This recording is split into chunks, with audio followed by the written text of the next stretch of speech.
The Relocate with Revenue podcast. So if you want to stretch your retirement savings, or, maybe you're looking for an international base to run a remote business. Right, which a lot of people are doing right now. Exactly. And you've probably looked at places like, I don't know, Portugal, Costa Rica, Mexico. Sure. The usual suspects. Yeah, the usual suspects. But today, we are actually looking at a financial environment that might completely outperform all of them. That is, if you actually know how to use it. And most people don't. Right. Because we were talking about Kenya. And right off the bat, I know the knee-jerk reaction here, your brain immediately jumps to, like, a bucket list safari destination. Yeah, it gets treated like this distant someday vacation spot, Like where you just go to watch sunsets over the savannah. Which is such a fundamental miscategorization, right? It really is. I mean, when we just relegate the entire continent to the realm of leisure or like philanthropy, we are completely missing the reality of what is actually happening on the ground there. Because what is happening? We're talking about a highly functional, rapidly evolving hub of modern financial arbitrage. It is a place where digital infrastructure and emerging markets are creating these massive opportunities. Opportunities that are honestly becoming increasingly scarce in Western economies. Okay, let's unpack this. Because thinking of Kenya just as a place with giraffes and savannas is like looking at New York City and only seeing hot dog stands. That's a great way to put it. You are completely missing the actual machinery of the place.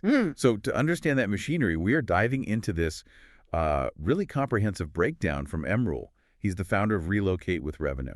And what's great about this is it isn't just some theoretical white paper. Emerald actually lives there. Yeah, he banks there, he operates a business there, and he literally navigates the local legal structures every single day. Right, so he knows the actual landscape. Exactly. So our mission for this deep dive is to extract his playbook.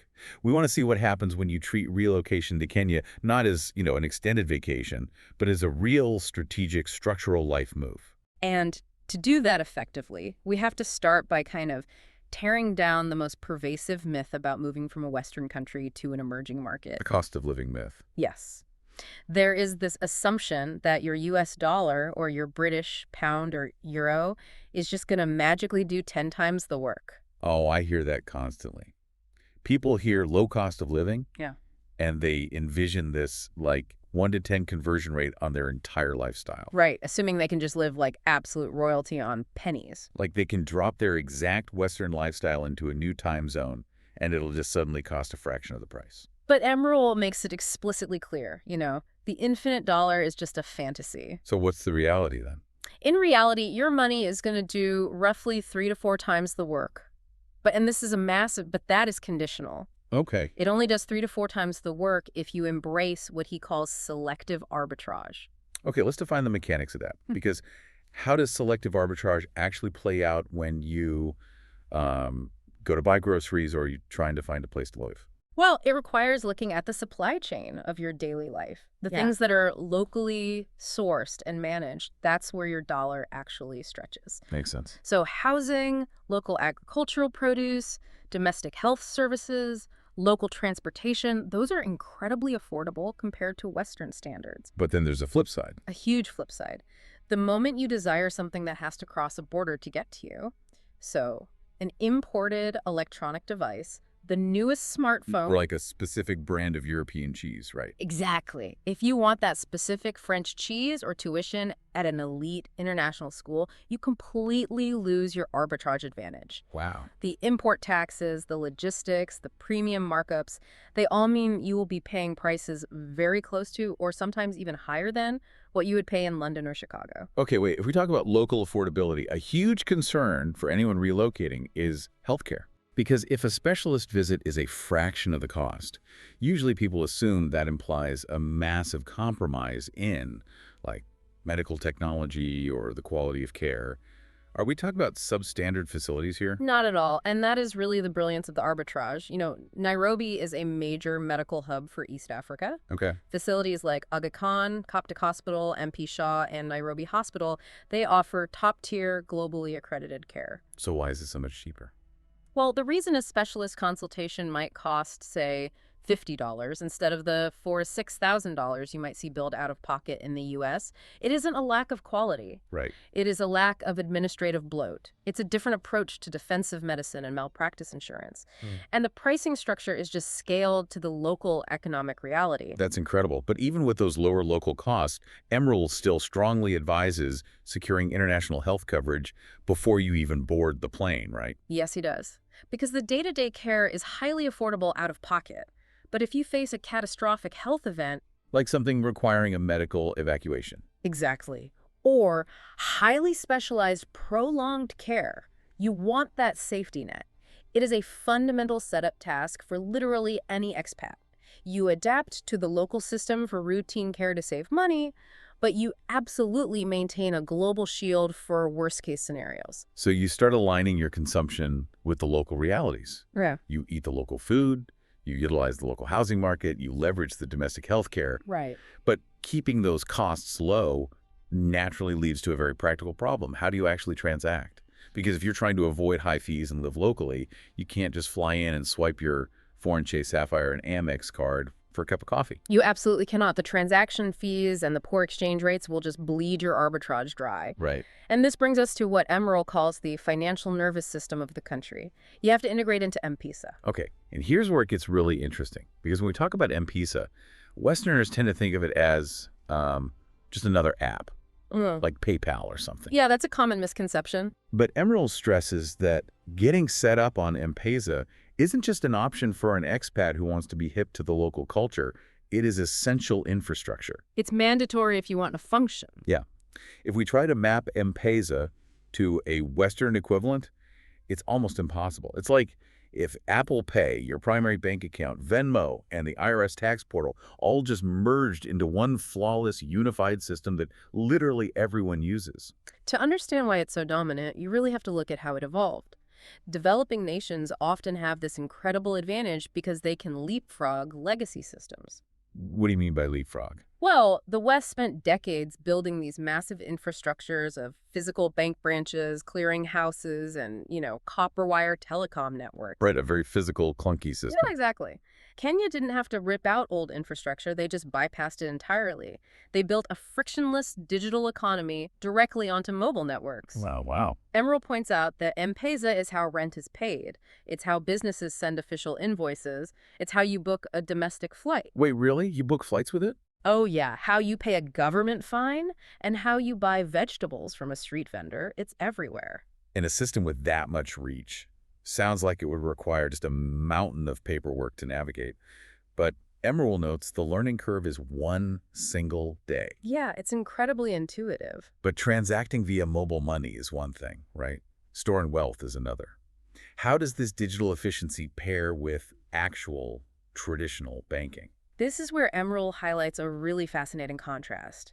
Because in the West, retail banking has become almost entirely algorithmic and faceless. Oh, totally. You are literally just an account number. Try walking into a major branch in a Western city and demanding a sit-down meeting with the bank manager to discuss your business plans. Good luck with that. Unless you're depositing millions, they'll probably just hand you a brochure for a credit card. Exactly. But Kenya operates on relationship banking.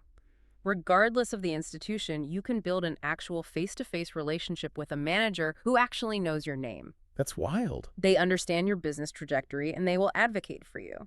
That sounds like stepping back into a small town in, 1985. But does that relational approach mean you are dealing with outdated technology? See, that is the beauty of it. It is not 1980s nostalgia. You get the relationship capital of the past, but it is married to 2026 level banking technology. Okay, how so? The major Kenyan banks have these highly sophisticated apps that integrate directly with M-Pesa. They allow for instant foreign currency transactions, Nice.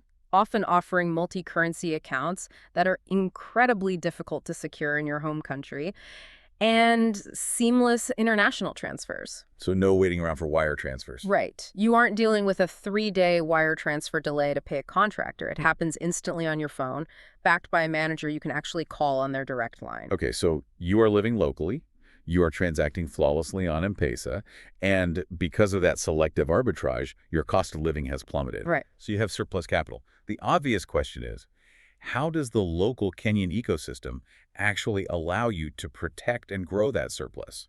Because keeping it in a Western bank account where inflation is just eating it alive completely defeats the purpose of the move. And this is where Emerald introduces what he calls the inversion plan, and it revolves heavily around real estate. Okay, walk us through that. So the barrier to entry for asset ownership in major Western markets has become almost insurmountable for many people. But in Kenya, the real estate market offers a completely different reality. But wait, can foreigners actually own land there? Yes. First, we need to clarify the mechanics of ownership for expats. Foreigners can legally buy titled land. Like outright. You can hold leasehold land in your personal name, or if you legally register a local company, that corporate entity can hold freehold land. Okay, and the pricing is what makes this strategy viable. Emerald gives examples of growing peri-urban areas just outside of Nairobi. Places like Roka, Riru, Rongari, Athi River, and Ongata Rongai.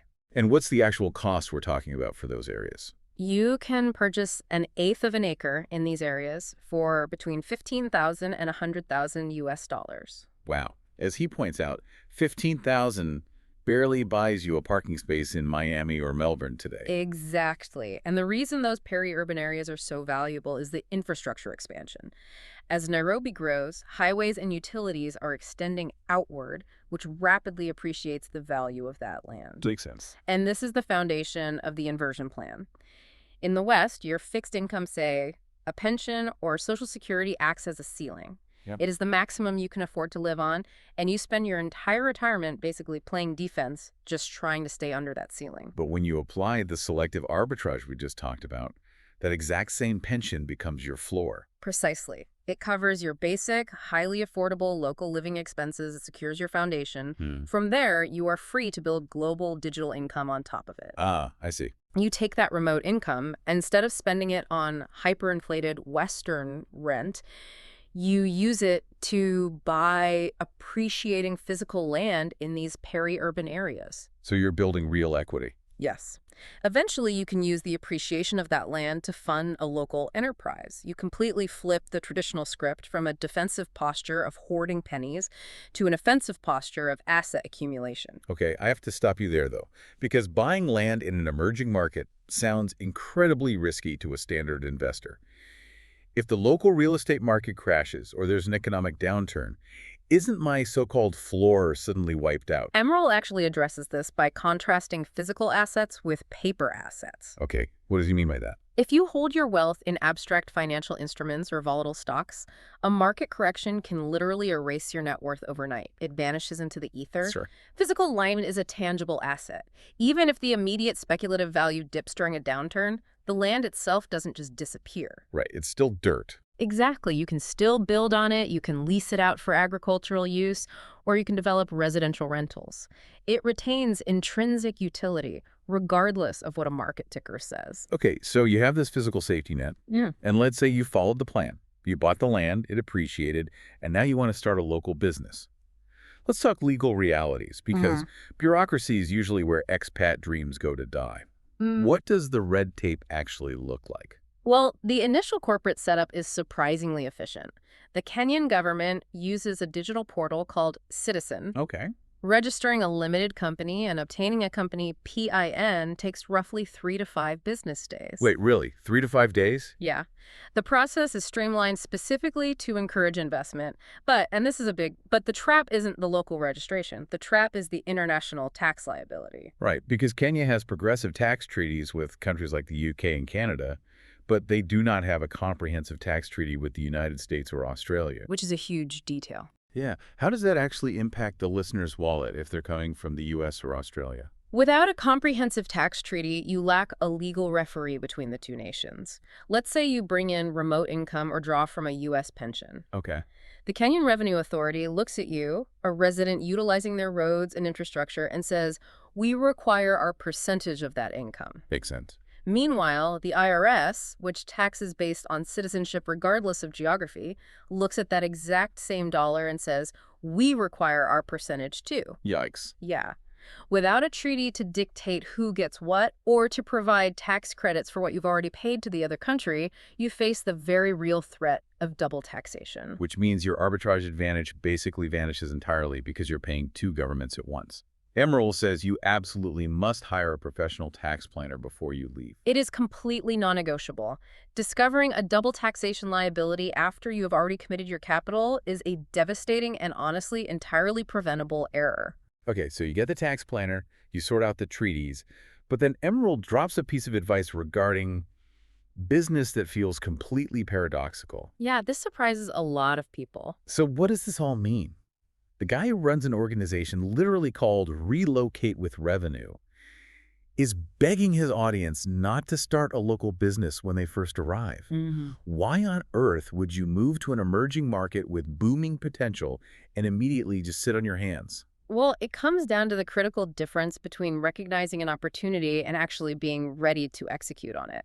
Emerald points out that expats frequently arrive with a dangerous level of arrogance. Oh, I can see that. They assume that because they successfully ran a business in Chicago or Sydney, they can instantly replicate that success in Nairobi. Without adjusting for the environment at all. Exactly. They completely bypass the cultural nuances. They don't understand the local labor laws, the supply chain quirks, or the informal relational networks that actually get things done over there. He calls it income first, freedom forever. Yes.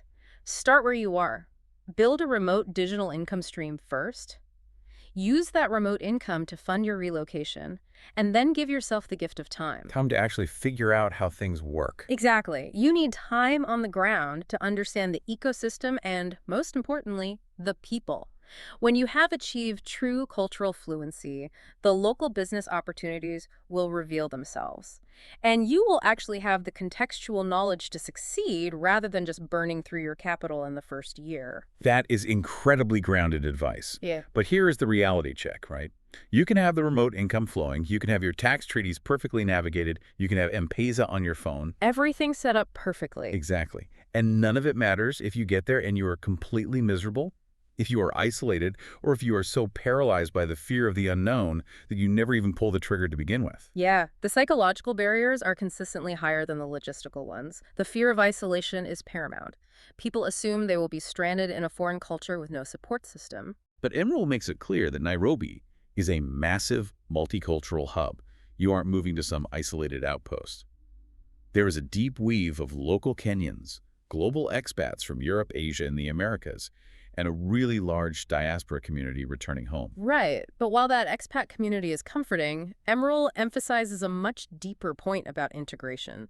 The surest way to feel isolated is to live in an expat bubble. Oh, totally. You never really arrive if you stay in the bubble. He attributes his own success and happiness to building deep friendships with his Kenyan family.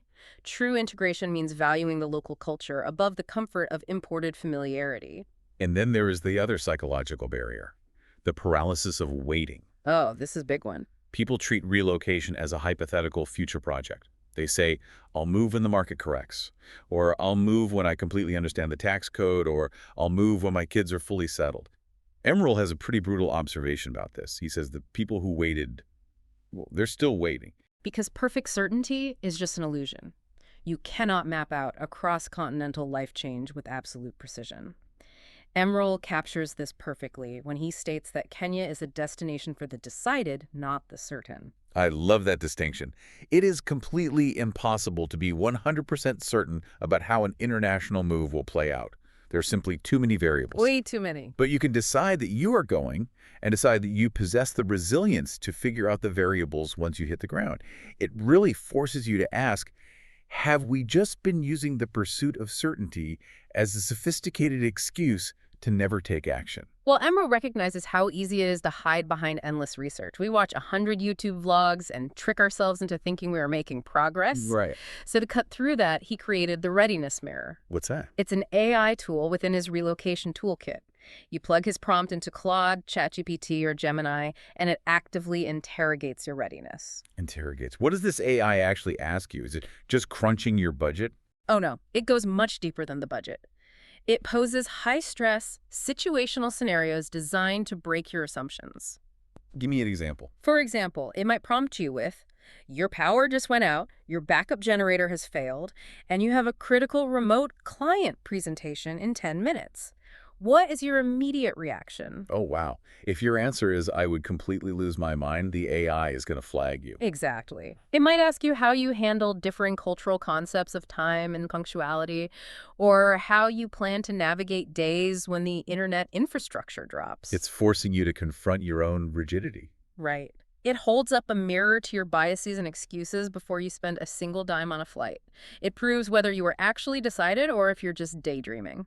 So bringing all these threads together, we started by dismantling the myth of the infinite dollar, recognizing that real financial advantage comes from selective arbitrage, aligning your life with the local economy. Right. We explored how M-Pesa isn't just an app, but an entire financial nervous system that completely bypasses outdated Western banking infrastructure. The leapfrog effect. Yes.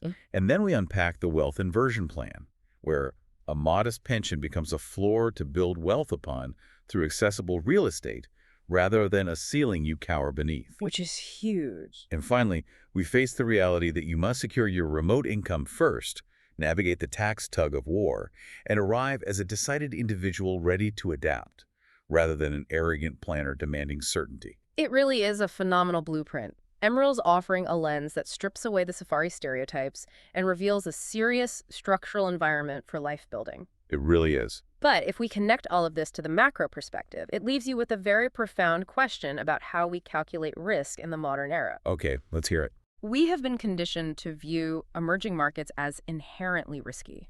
But look at the economic systems in the West right now. If our pensions are stagnant, if our banking systems are rigid and impersonal, and if the real estate market has permanently locked out the middle class, Which it feels like it has. right, then we have to ask ourselves a hard question. In the 21st century, is the greatest risk relocating to an emerging market? Or is the greatest risk staying tethered to a legacy system where your money does less work for you every single day? That is a massive shift in perspective. You are effectively using an emerging market to hedge against Western stagnation. Exactly. That is exactly what we mean when we say you're missing the machinery if you're only looking at the hot dog stands. Thank you for joining us on this deep dive. Keep questioning the ceilings in your own life. Keep exploring these global perspectives, and we will catch you on the next one. The Relocate with Revenue Podcast.